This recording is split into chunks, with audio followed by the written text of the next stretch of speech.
It is a loaded Tuesday here on the Desmond Johnson Show here on Tobacco Road Sports Radio, tobaccoroadsportsradio.com. We're going to hit you off. It's very rare when the majority of our professional sports teams in the state of North Carolina are at 500 or better. So to mark this occasion, I had to go grab our guy Jim Szoke from the Panthers Radio Network. Coming in right behind him, batting cleanup, Sam Farber from the Hornets Radio Network, which you can hear through Tobacco Road Sports Radio here in the Triad on 1470 AM WWBG as part of the Hornets Radio Network. They have a game tonight against the Miami Heat that you can hear live at 7:30 p.m. We'll get you ready for that. We'll get you ready for Panthers versus Packers on Sunday and a whole lot more. It's the Desmond Johnson Show. Let's go ahead and roll that intro. Live with Desmond Johnson, son, the live is one. Represent NC to the fullest. Yeah, welcome to the Carolinas. Everywhere you go, the sky is Carolina blue, the finest. Live action, feedback, the city need that. I've been #1, no cap. Here's the recap. Adrenaline is my addiction. I'm about to relapse. Step on the turf if you won't and get your weed wet. I'm going harder than a martyr on the starter end. It's the heart of man, that's a rap like a cardigan. I'm breaking records, it's 4th and inches. I count the seconds. The over-under's my roar of thunder, my secret weapon. Yeah, the game is to be told. I don't break, I break modes. Follow me on Tobacco Road.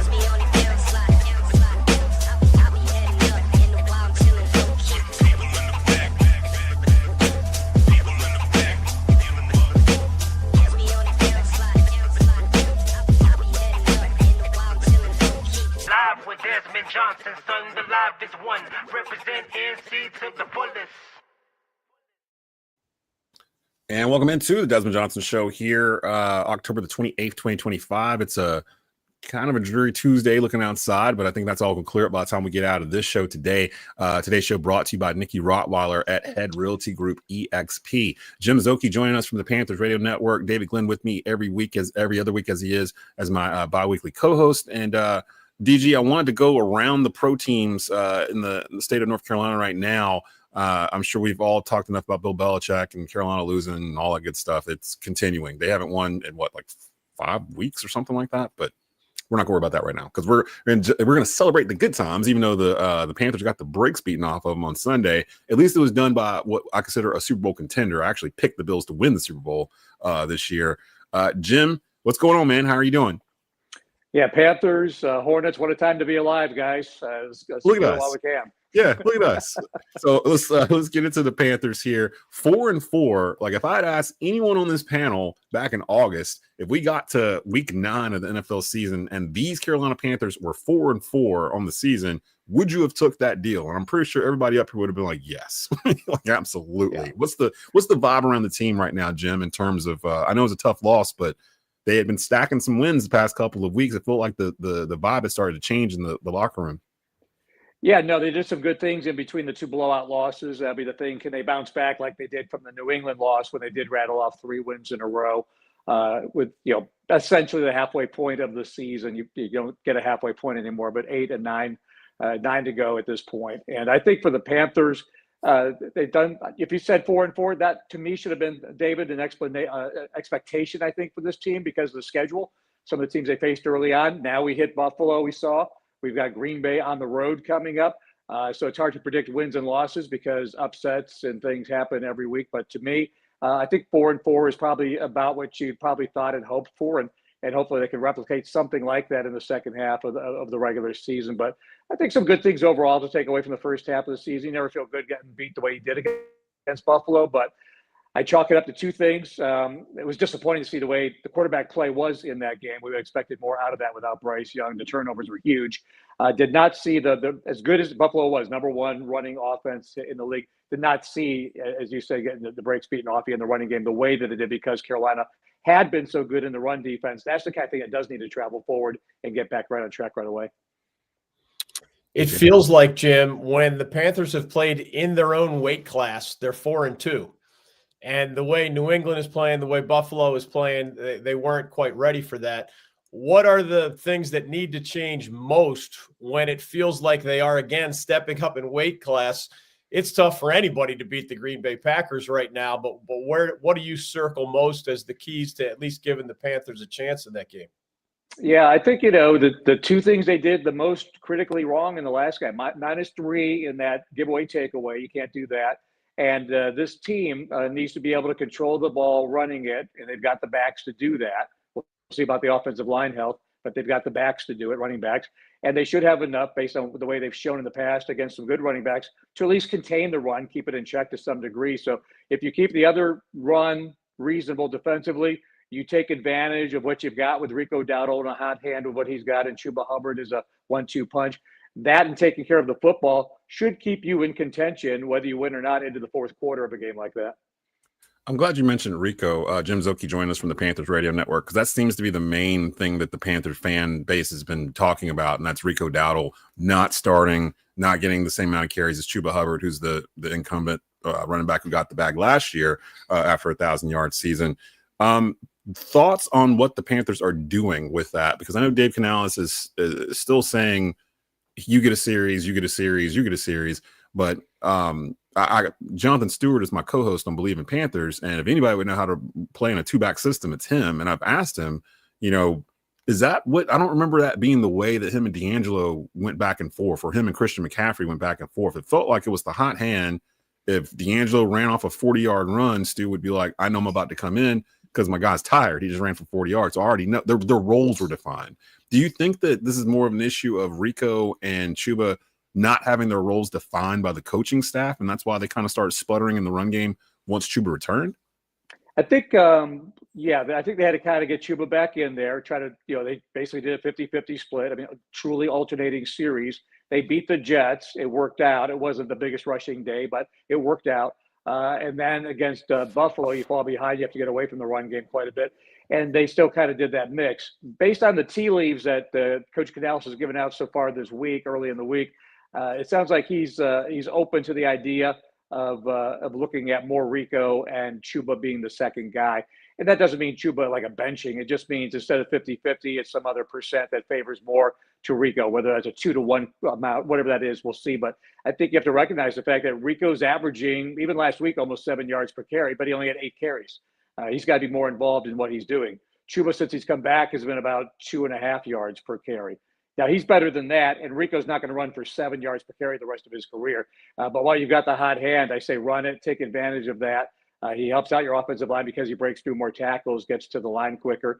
And Chuba still is, to some degree, probably not 100% coming back from that injury. So without him saying it out loud, I think he probably implied pretty strongly that we'll see more Rico and a little bit less Chuba as far as that running rotation goes. It's fun, Szoke, to see the Panthers in second place in their own division because, one way to make the playoffs is to just be better than those in your neighborhood. When you watch Tampa play and you watch the Panthers play, how much disparity do you see? And I ask that because the way the schedule fell this season, if somehow the Panthers can build on a solid start, 2 of their last 3 games are head-to-head against the division-leading Tampa Bay Buccaneers. Yeah, no doubt. I think, Tampa, first of all, they improved their defense this year.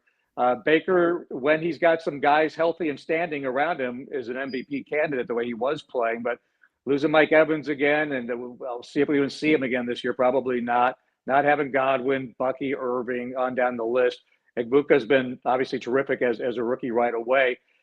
They've got some good pieces there, but they don't have all the pieces. So we'll see. As you said, we play them very late, so their health may be much better when we see them later on. But I don't think the gap is as huge as it may have looked at the beginning of the year. Tampa's record is really good, but they've won a lot of close games.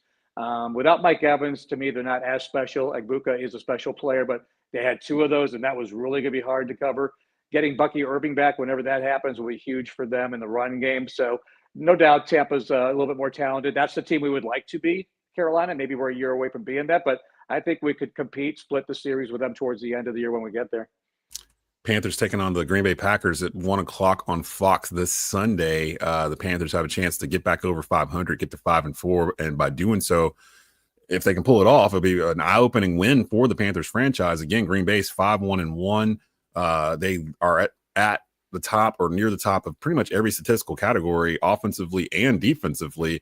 And I think they're the youngest team by age in the NFL as well. So things coming together fairly quickly for Green Bay. I almost feel like they're being overlooked. We've talked about the Kansas Cities of the world and can Baltimore still get in the playoffs and the Eagles' troubles and all these other things.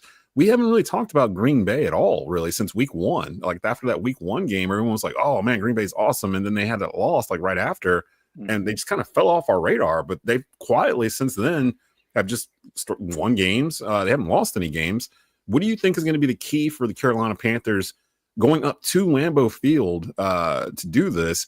And correct me if I'm wrong. I want to say Bryce's rookie year, we went to Lambeau and almost won.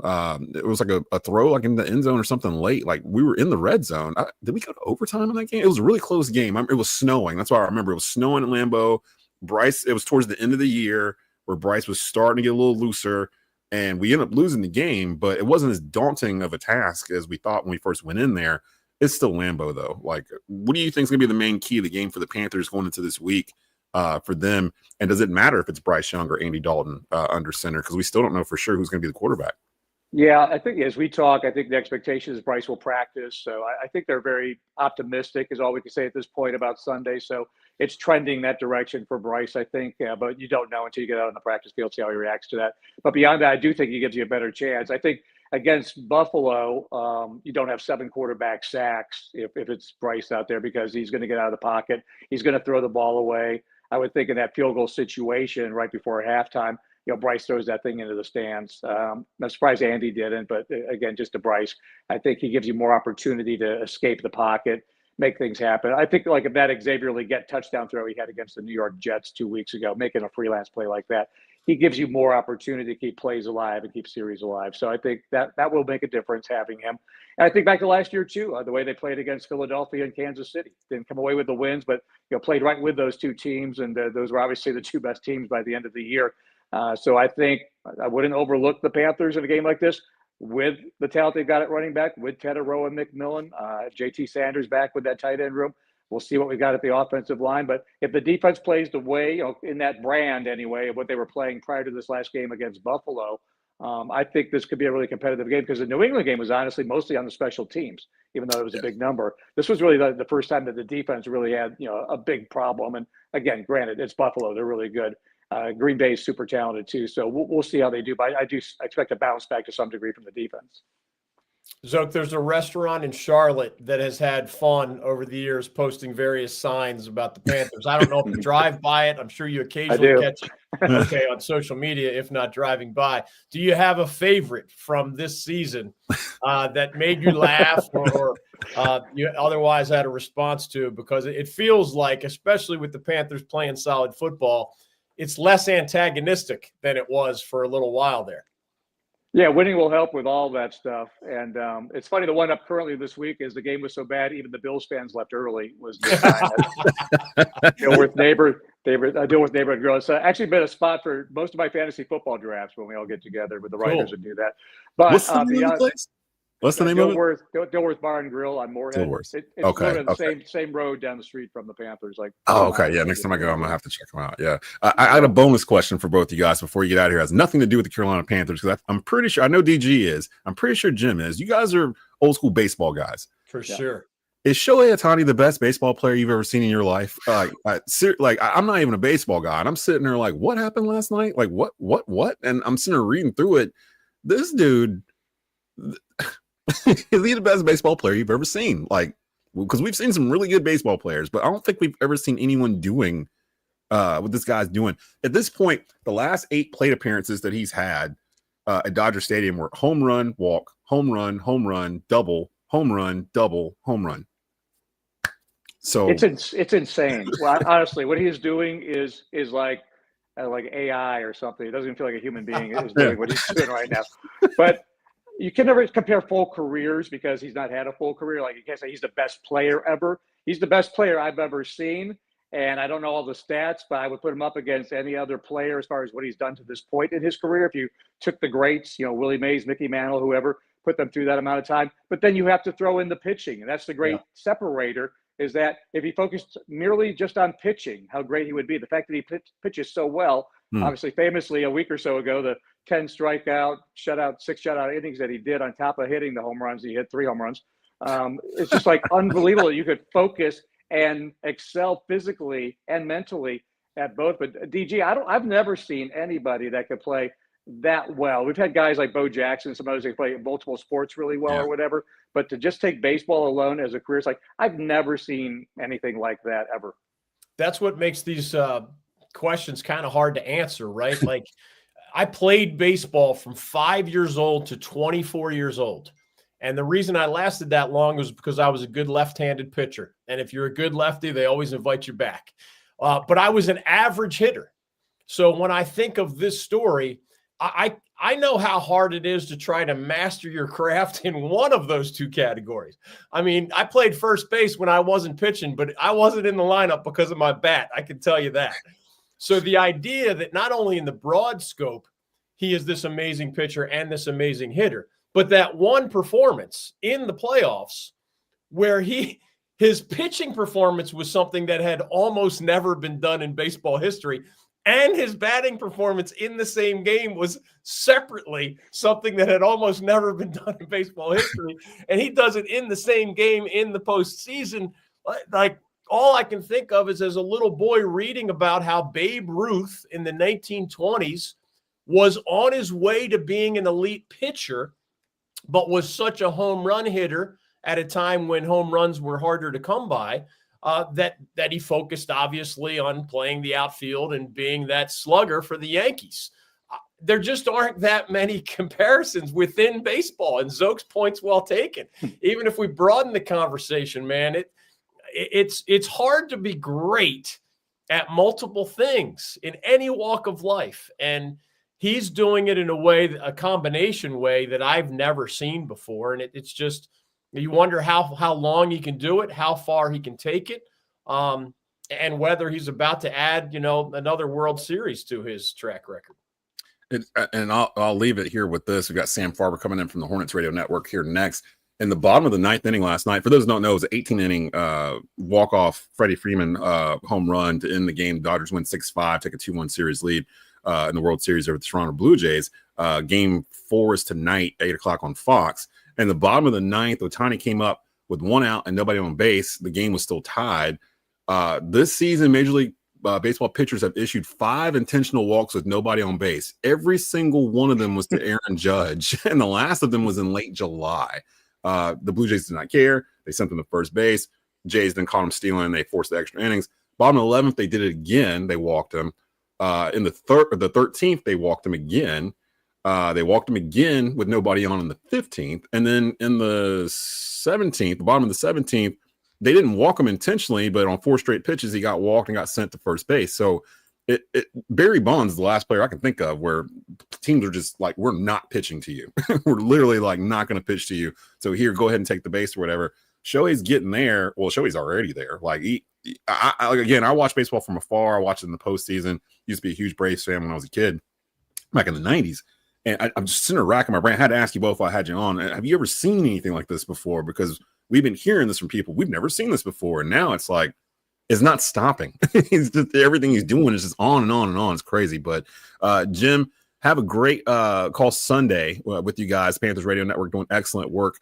You've seen my guy Stu pretty much every Sunday whenever we're in town. Yeah, so he's been doing that. And then we do Believe in Panthers, our live post-game analysis right after he's done with you guys on the Panthers Radio Network. So everyone, keep up the good work over there. Sometimes I hop in the car just to listen to your post-games. So enjoy having you come through, and we'll bring you back in a couple of weeks. Hopefully the Panthers will have a winning record when we bring you back in. Absolutely. Appreciate you guys. Thank you. All right, and there he goes. That is Jim Szoke from the Panthers Radio Network. And right behind him, we got Sam Farber from the Hornets Radio Network.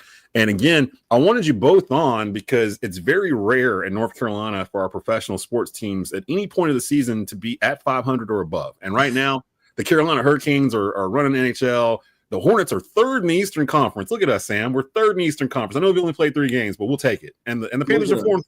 So how's it going, man? How you doing? Things are good. Obviously, Hornets are playing really well right now. Number 1 offense in the NBA. 3 games old, but hey, number 1, we'll take it. So things are going well right now for the Hornets, and hoping to get a win tonight here in Miami before heading home to begin a 3-game homestand.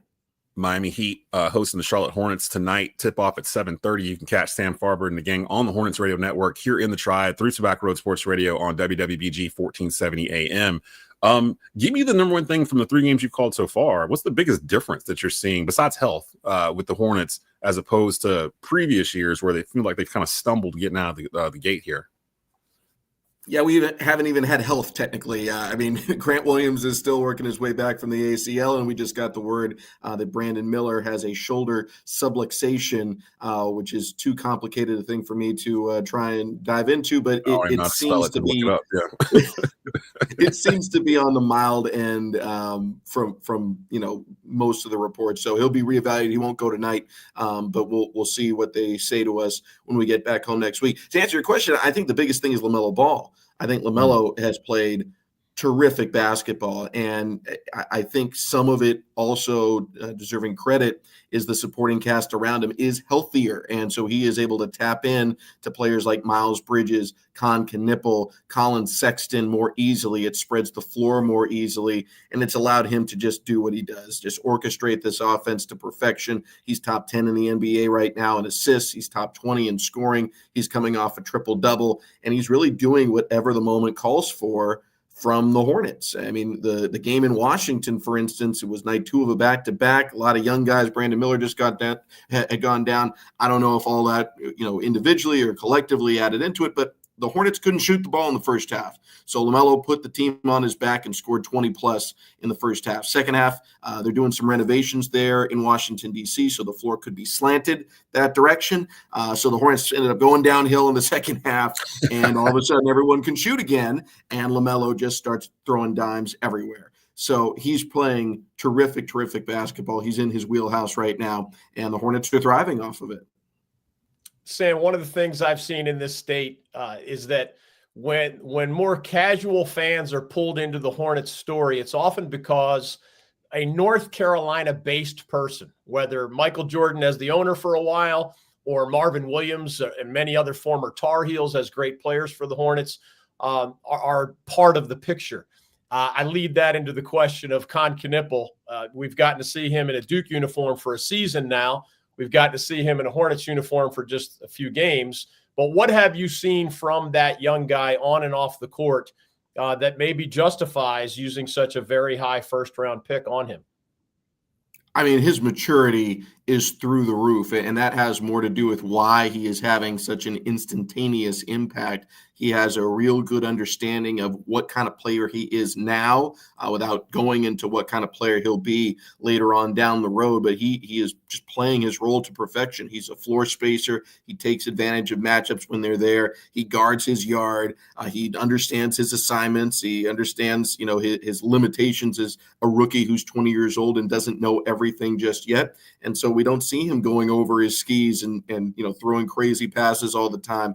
He's just learning the game as he goes, and he can really, really shoot it. I mean, he is exemplary in that, already top 20 in the NBA in total made threes. I know it's only 3 games, but some teams have played 4, and he's still got more than most guys in the association. So he really, really looks good. And I think just a perfect addition to a team that does have LaMelo Ball and Brandon Miller at minimum for the here and now, because he adds another weapon and opens up so much more space for those other superstars to operate.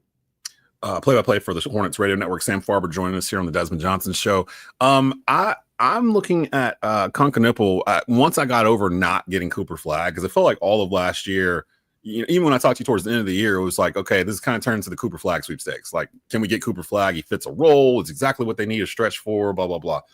I'm looking at it now. I think Con might have been a better fit, like, for what they have, like, and everything, because they already have, like, faces of the franchise and LaMelo and Brandon Miller, and I don't know if they necessarily needed Cooper Flag to gel, but Con seems like the one that's kind of more of that mature glue guy, even though he's one of the younger guys on the team that they didn't really have before. Like, it just felt like a bag of loose cannons kind of. And this year it seems different, where there seems to be more continuity, and it seems to be more, I don't want to say they were playing selfishly before, but it was a certain style of kind of ISO play that they kind of settled into, where it feels like this year the ball's getting shared a lot more.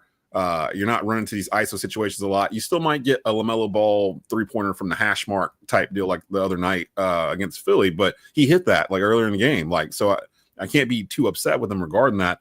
I like the pickup of Ryan Kalkbrenner. I didn't realize that he was Big East Defensive Player of the Year. I think it was Four times. And I think there's only been one other player that's done that. Was it Mourning or Nope.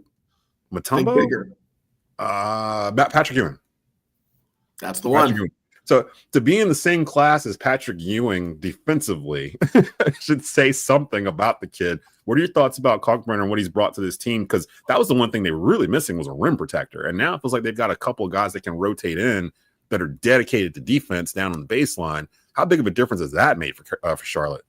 Yeah, I know you guys were talking baseball before. Coach uses the analogy that he has got 3 different pitches to throw at the center spot. So they're not all the same. They're very different. Ryan Kalkbrenner, more your traditional drop coverage, a little bit of a rim protector, but very, very young. Mason Plumlee, similar style, more solid screen setter, really good knowledge of the game, of the NBA game and the personnel within. And then Moussa Diabate, who is just instant energy off the bench or as a starter potentially, but maybe doesn't have the same size as those other 2 7-footers. So, I think for Kalkbrenner's perspective, the thing that's impressed me most, because he came in with a defensive reputation, and you kind of say, all right, well, as impressive as it is to be a 4-time Big East Defensive Player of the Year, this is the NBA. The rules are different. The players are different. So it's a very, very steep learning curve. So I didn't exactly expect him to come in and, be Patrick Ewing, block 5 shots a game and just dominate the paint, because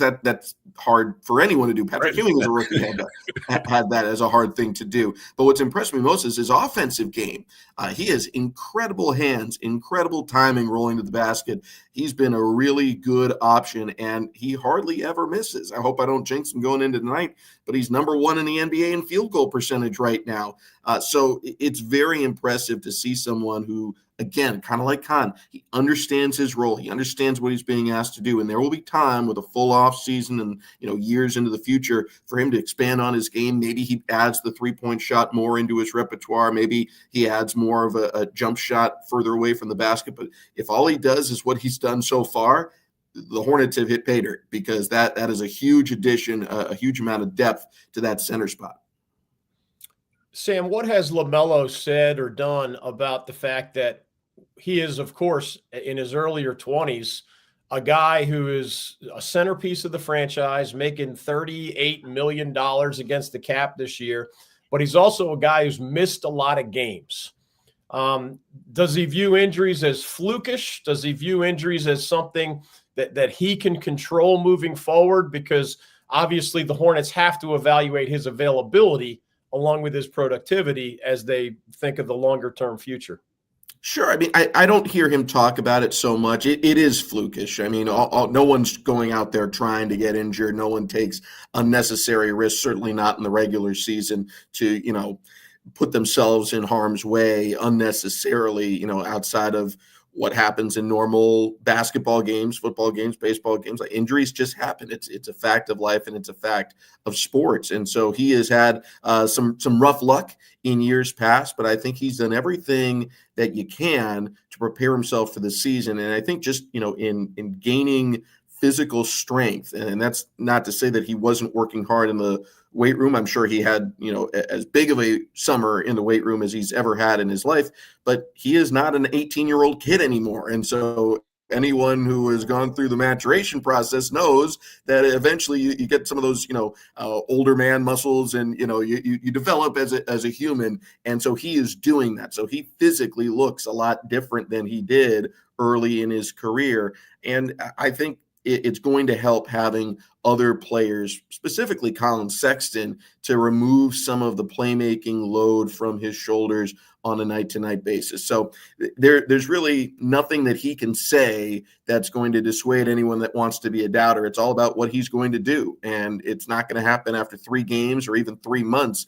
If he gets to the end of the year and he played in 75 games, maybe that will change some people's perspectives. But on the other hand, God forbid, if an injury happens, I don't think it's because of a lack of preparation or anticipation by him or the Hornets. It's the game. Just like it's not Jason Tatum or Tyrese Halliburton's fault that they popped their Achilles, or that we see injuries all over. Anthony Edwards is unfortunately going to be out when the Timberwolves make their visit to Charlotte this weekend. Still buy a ticket. LaMelo's worth the price of admission. But, it's a part of sports. And so I've never liked that some players get labeled a certain way because it's so much out of their control. But I do understand the reality of the business. People forget that this was Steph Curry, his first 4 or 5 years of his career, and no one talks about it now. But that was literally the thing that was on him was that, he's got lower leg injuries all the time. He's got weak ankles, blah, blah, blah. And I see the same thing with LaMelo. People used to joke with me all the time because I would always compare Charlotte's young core to Golden State's young core before they started winning a bunch of things. And I was like, it's all tied to LaMelo's ankles, the same way it was Steph's ankles. If he's out there and he's playing, they're a completely different team than if he's not out there. We just hadn't got to that part of the movie where he's out there, like longer than 40 games or whatever. And I think that's with the Hornets fans, that's the moment we've been waiting on with this core with Miller, Ball, Bridges. Like, can they all be together for 65 plus games, 70 games? Can they all be on the court at the same time? Because we feel like if they are, I'm looking around the Eastern Conference. If there was ever a year to move up in the Eastern Conference and kind of plant a flag, it's this year for what you just said. Boston's down because of Tatum's injury. Indiana's down because of Halliburton's injury. Milwaukee, they had to move things around because of injury. There's a lot of contenders that are kind of down. And then I see a team like Detroit, who was drafting with us literally for like 4 years. They were literally like right there, wherever we were drafting, they were right there. And they're getting pushed up in terms of expectations. What do you think Charlotte needs to do to get to that level of expectations that Detroit now finds themselves on? And they kind of have the same situation as us in terms of acquiring talent, young talent, and getting it to learn how to win basketball games. I mean, to a certain extent, I would argue that Charlotte, when you look at it, I mean, maybe they have more talent. The direct comparison is LaMelo Ball and Cade Cunningham. Those are the two guys that have reached. Those are the two guys that I think they're kind of mirrors of each other. And maybe on a certain day, a certain week, one's a little ahead of the other, but they're going to knock each other out. So who's the next guy for Detroit? It's been guys that are really good athletes. They've got guys that are good centers, but not necessarily going to be that second all-star. For Charlotte, it's Brandon Miller. Brandon Miller is a different kind of player than I think anyone over in Detroit really has. And so to me, I think Charlotte's got a chance to make a similar, if not bigger jump if they can keep the group healthy. For Detroit last year, the key to their success, in addition to drafting really well and Cade Cunningham being brilliant, was they were healthy the majority of the season. They did not run into any major stumbling blocks, and Charlotte did.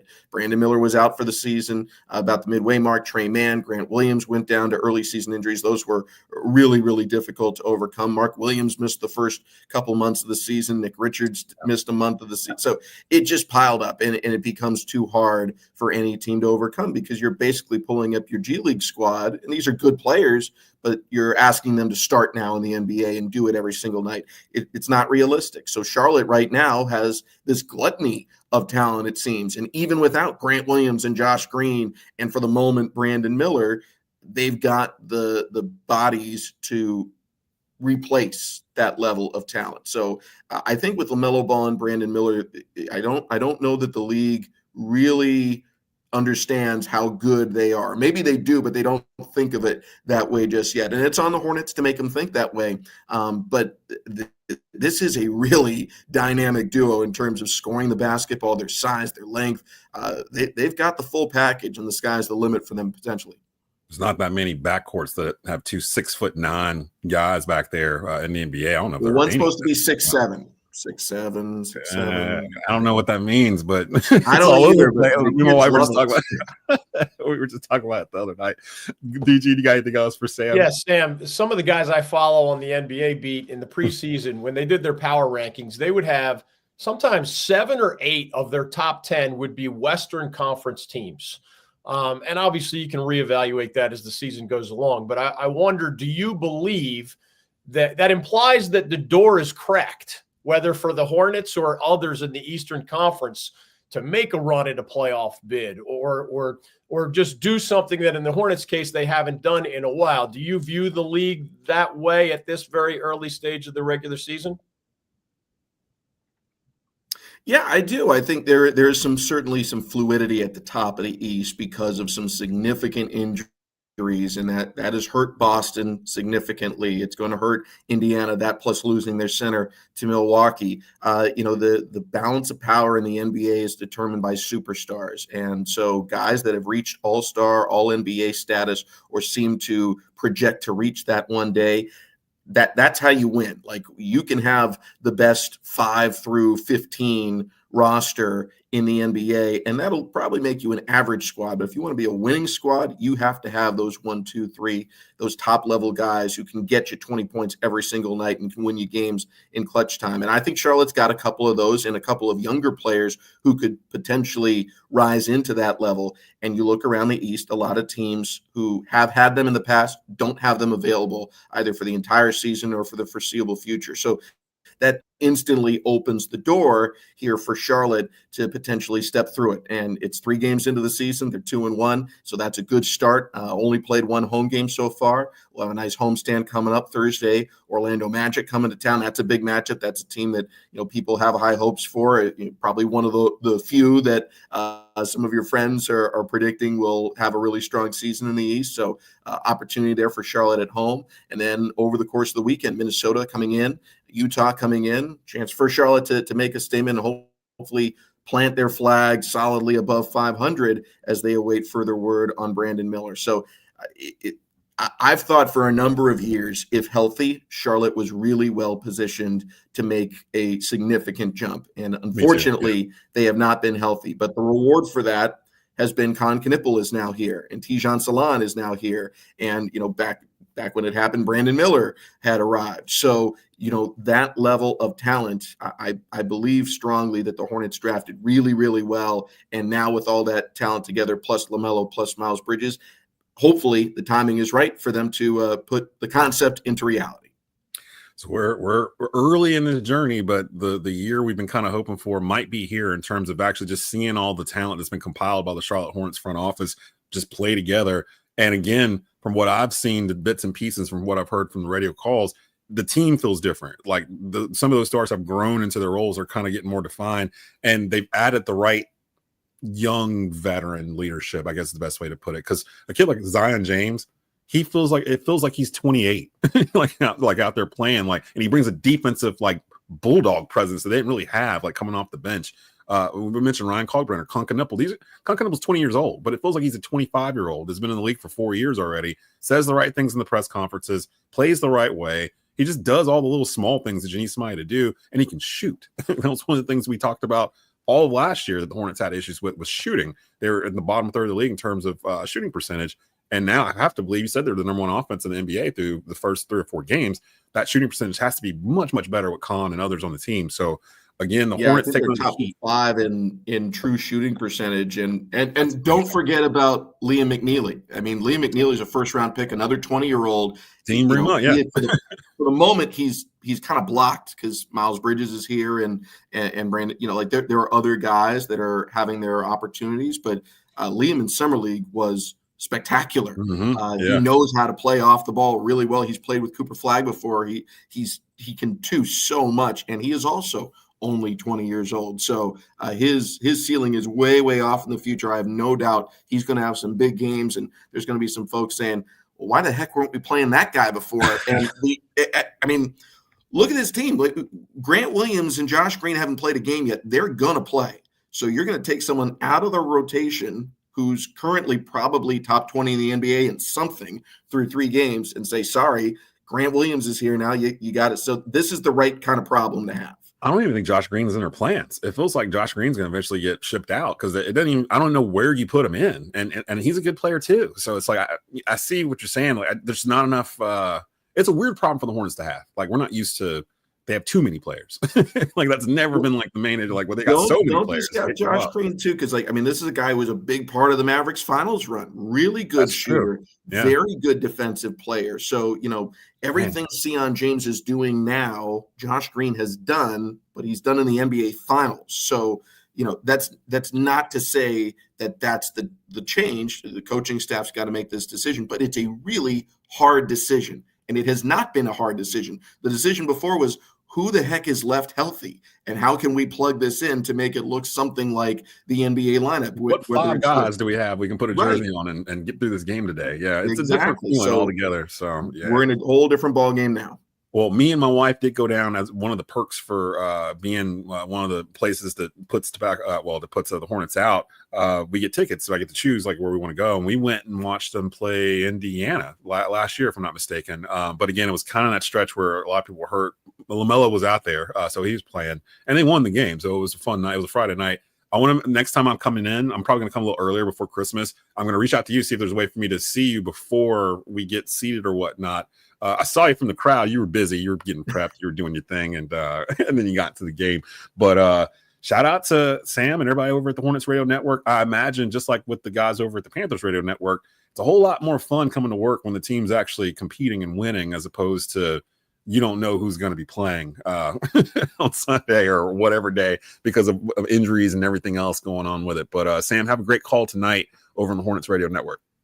Will do. Look forward to talking to everyone up there and tonight, and hopefully we'll see some of them make the drive down this weekend for Hornets full weekend of basketball. So there you go. There's full everything going on. You got Hornets basketball, Hurricanes hockey. The Panthers are taking on the Packers Sunday at 1:00. We didn't get a chance to ask you, but Shohei Ohtani's doing like magical things in Major League Baseball we've never seen happen before. This is probably the best time in sports other than March, where everything's just kind of converging at the same time.